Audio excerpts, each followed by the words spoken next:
Sir, আপনারা এই যে চাঁদুর ফরেস্টে কিছু নির্দেশিকা আপনারা ঠিক করেছেন, এবং আপনি যখন গতবার এখানে আসার পর, এখানে দায়িত্ব নেওয়ার পরে পরেই চাঁদুর ফরেস্টের প্রাকৃতিক পরিবেশ, শুধু চাঁদুর ফরেস্ট নয়, চাঁদুর ফরেস্ট, ভাদুরের যে আপনাদের ফরেস্টের অংশ, এইগুলোতে সবেতেই মানে প্রাকৃতিক পরিবেশের ভারসাম্য রক্ষা এবং বনকে রক্ষা করার জন্য আপনি কিছু নির্দেশিকা ঠিক করেছিলেন স্যার। প্রথমত হচ্ছে যে এটা পিকনিকের মরশুম বলাই যায়, তো সেখানে সামনেই 25শে ডিসেম্বর, এবং এটা ফেব্রুয়ারি মাস পর্যন্ত প্রায় গোটাটাই শীতের মরশুমে পিকনিক হয়, এবং চাঁদুর ফরেস্টও তার থেকে বাদ যায় না। তো এবারে এই যে প্রচণ্ড বাদ্যযন্ত্র সহকারে ডিজে এবং যত্রতত্র আবর্জনা, এইগুলো নিয়ে আপনি যে কঠোর হয়েছিলেন গতবার, এবং এবারেও আপনি কি কি মানে সিদ্ধান্ত নিয়েছেন যে আদৌ এখানে হবে কিনা, করতে কেউ পারবে কিনা, করলে কি কি নিয়ম তাদেরকে মানতেই হবে, এগুলো নিয়ে যদি একটু বিস্তারিত বলেন।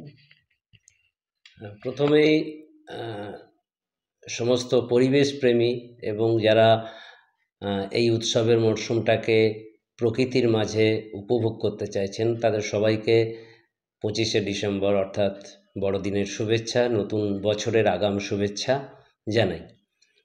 2022 সালের শেষের দিকে যখন আমি এলাম, এসেই আমার রেঞ্জের পাশেই যে ফরেস্ট, চাঁদুর ফরেস্ট, যেটা একটা রিজার্ভ ফরেস্টের কিছু বিধিনিষেধ প্রথম থেকেই থাকে, কিন্তু এখানে মানা হতো না, যেহেতু শহর সংলগ্ন জঙ্গল, মানুষ আসে কিন্তু দেখলাম যে জঙ্গলটা অত্যন্ত খারাপ অবস্থায় রয়েছে। জায়গায় জায়গায় সবুজ একদম মুছে গিয়ে চাতাল হয়ে গেছে, এবং এই যেহেতু এইটুকুই জঙ্গল, পাখি, পশু, অন্যান্য জিনিস, তাদের যে স্বাভাবিক বাসস্থান, সেই স্বাভাবিক বাসস্থান সম্পূর্ণভাবে বিনষ্ট হয়ে গেছে। তো আমি দেখলাম যে আমাকে আরামবাগের ফুসফুস যদি বলা হয় চাঁদুর ফরেস্টকে, সেই ফুসফুসকে আমাকে আবার ভালো করতে হবে, সতেজ করতে হবে। যেহেতু প্রথম বছরের পর বছর আমি শুনে এসেছি যে এখানে বহু পুরনো দিনের একটা ট্রেন্ড প্রতি বছর এখানে পিকনিক করা, তো আমি রাতারাতি বন্ধ করিনি। প্রথম বছর আমি কিছু কন্ডিশন আমি দিয়েছিলাম যে সাউন্ড সিস্টেম এখানে বাজানো যাবে না, কোনো রকম নোংরা করা যাবে না। সেটা ছিল প্রথম বছরের জন্য 2022 সালে, এবং তখনই আমি ডিক্লেয়ার করেছিলাম যে যেহেতু মানুষ জানে না, দূর দূরান্ত থেকে আসে, তাই কিছু কন্ডিশন দিয়ে আমি সেই বছরটার জন্যে আমি এখানে পিকনিক করতে দিয়েছিলাম। কিন্তু তার পরবর্তী সময়ে বারবার আমরা প্রচার করেছি যে চাঁদুর ফরেস্টকে আর কোনোভাবে পিকনিকের জন্য ব্যবহার করা যাবে না, এবং 2023 গত বছর কিন্তু চাঁদুর ফরেস্টে কোনো পিকনিক হয়নি। এবছরও একই সিদ্ধান্ত বহাল থাকবে, এবং আমি লক্ষ্য করলাম 2022-এর পর থেকে এই 2 বছরে চাঁদুর ফরেস্টে কিন্তু প্রচুর শ্রীবৃদ্ধি হয়েছে, সবুজ বৃদ্ধি হয়েছে, প্রকৃতি তার নিজের রূপ ফিরে পেয়েছে, হাসছে। এখানে পাখিদের কলরব দিনরাত শোনা যাচ্ছে, পশুরা সন্ধ্যের পর থেকে নির্দ্বিধায় তারা বিচরণ করছে, তাদের স্বাভাবিক বাসস্থান তারা ফিরে পেয়েছে।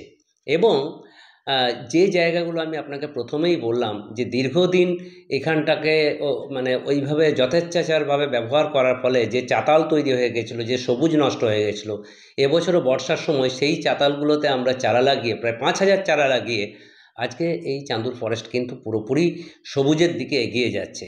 সুতরাং আমরা বদ্ধপরিকর, মানুষকে সাথে নিয়ে, যারা পরিবেশকে ভালোবাসেন, প্রকৃতিকে রক্ষা করার জন্য প্রত্যেকটা মানুষের সামাজিক দায়বদ্ধতা আছে, সেই সমস্ত মানুষদেরকে নিয়ে আমরা চাঁদুর ফরেস্টকে তার পুরনো জায়গায় ফিরিয়ে নিয়ে আসব, অনেক আগে যেমন ছিল, পুরো সবুজ করে দেব।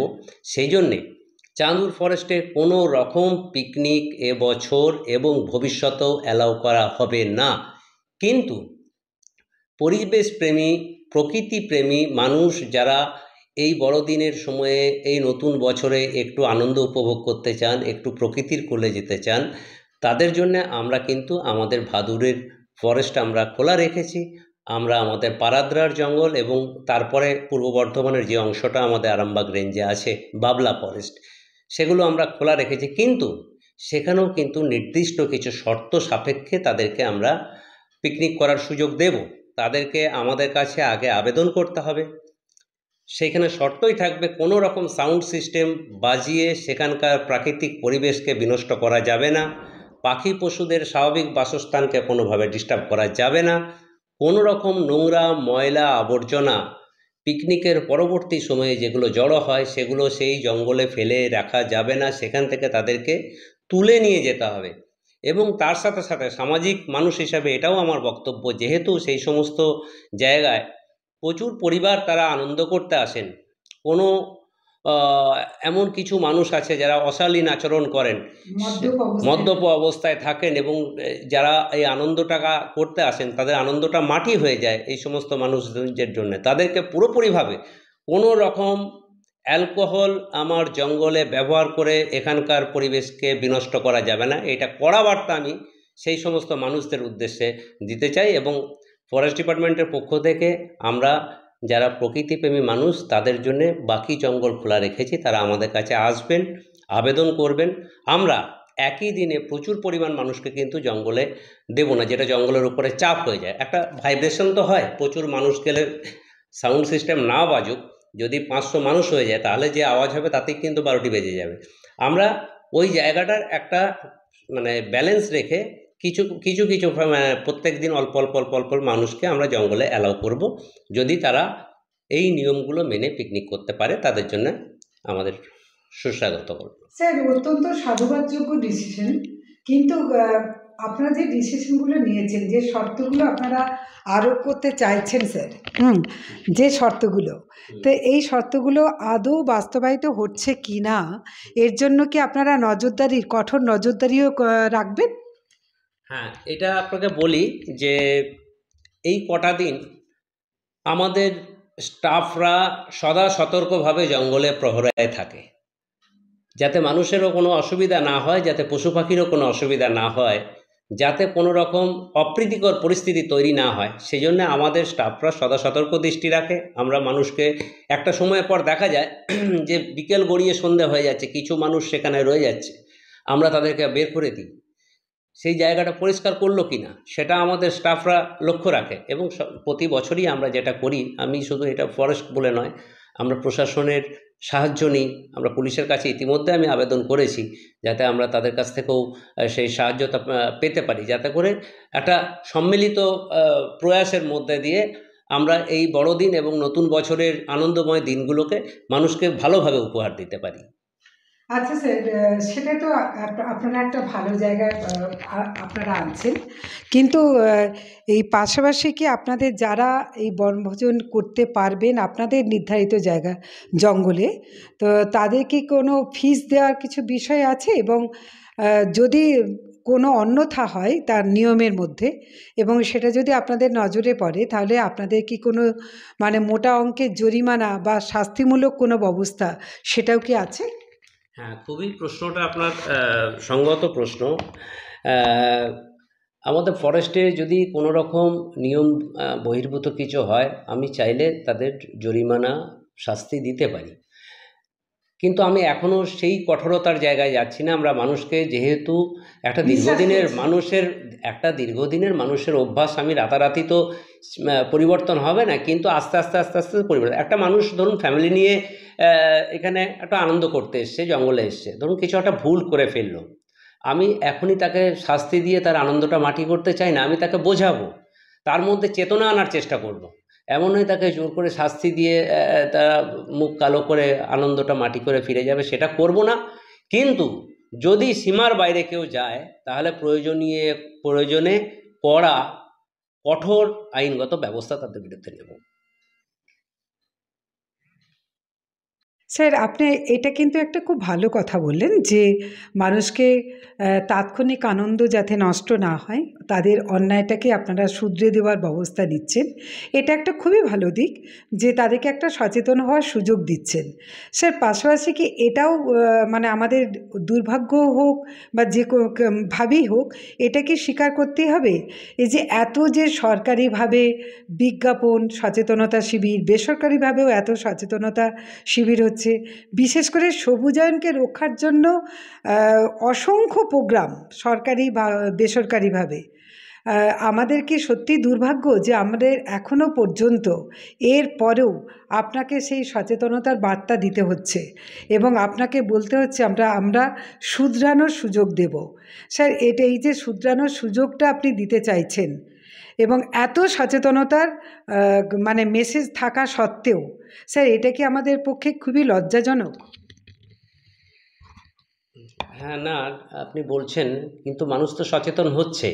সচেতন যদি না হতো তাহলে 2022-এ যে বার্তা আমি দিয়েছিলাম সেই বার্তার মান্যতা মানুষ দিত না। যত দিন যাচ্ছে, প্রথম বছর একটু মানুষ অশান্ত ছিল 2022-এ, কেন হবে না, কী বৃত্তান্ত ইত্যাদি, কিন্তু আস্তে আস্তে আস্তে আস্তে দেখুন 2023-এ কিন্তু মানুষ আর এই জঙ্গলে আসেনি। 2024-এ এখন পর্যন্ত কেউ আমার কাছে আবেদন করেনি। অন্যান্য জঙ্গলেও যে যথেচ্ছাচার চলতো সেই জায়গাটা অনেকটা কন্ট্রোল হয়েছে। তো এইটা তো আমরা এটা তো কখনোই এক্সপেক্ট করতে পারি না যে রাতারাতি মানুষ সচেতন হয়ে যাবে। এইটা তো একটা দীর্ঘমেয়াদী প্রক্রিয়া, প্রসেস, এটা চলতে থাকবে। তবে আমি আপনাকে একটা কথা বলি, অবশ্যই এখানকার মানুষ অনেক বেশি সচেতন। আমি গত বছর থেকে লক্ষ্য করছি মানুষের মধ্যে একটা চরম ইচ্ছা জেগেছে যে আমরা সবুজায়ন করব। প্রতি বছর আমাদের এখানে হাজার হাজার চারা মানুষ নিয়ে যাচ্ছে, বিভিন্ন ইনস্টিটিউশন যেমন নিচ্ছে, অনেক ব্যক্তি নিয়ে যাচ্ছে। আমাদের যে সময়টায় বন মহোৎসব হয় সেই সময় চারা নিয়ে যাচ্ছে, এবং অদ্ভুত ব্যাপার যে সেই চারা নিয়ে যাওয়ার পরেও পরে এসে অনুরোধ করছে, স্যার আমার আর দুটো চারা লাগবে। তাহলে মানুষ যদি সচেতন না হয় সে এই এতটা আকুলি নিয়ে আসবে কেন? এবং আমি দেখেছি বেশ কিছু এনজিও, বেশ কিছু স্কুল, আরও অন্যান্য সংস্থা, তারা কিন্তু নিরন্তর প্রয়াস করে যাচ্ছে সবুজায়ন বৃদ্ধির জন্য। যেমন আমরা করছি তেমনি চেষ্টা করছে অনেকেই, এবং মানুষের মধ্যে অবশ্যই চেতনার বৃদ্ধি ঘটেছে। আমরা এটা আশা রাখি আগামী দিনে আরও আমরা ভালোর দিকে এগিয়ে যাব।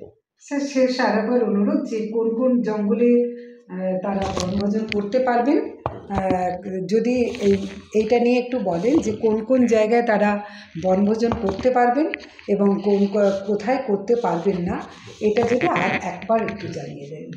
হ্যাঁ, যেটা সবচেয়ে বেশি আমরা লক্ষ্য রেখেছি আরামবাগের ফুসফুস, আরামবাগের প্রাণকেন্দ্র, আমাদের চাঁদুর ফরেস্ট, চাঁদুর রিজার্ভ ফরেস্ট, এখানে কোনোভাবে পিকনিক করা যাবে না, এক। দ্বিতীয়ত আমাদের যে পারাদ্রা ফরেস্ট আছে নৈসরাই থেকে যেটা যাওয়া যায়, সেখানে আমরা পিকনিক করতে দেব শর্ত সাপেক্ষে। মণিয়ারির ঢাল থেকে যে বাবলা ফরেস্ট আছে সেখানে আমরা পিকনিক করতে দেব শর্ত সাপেক্ষে।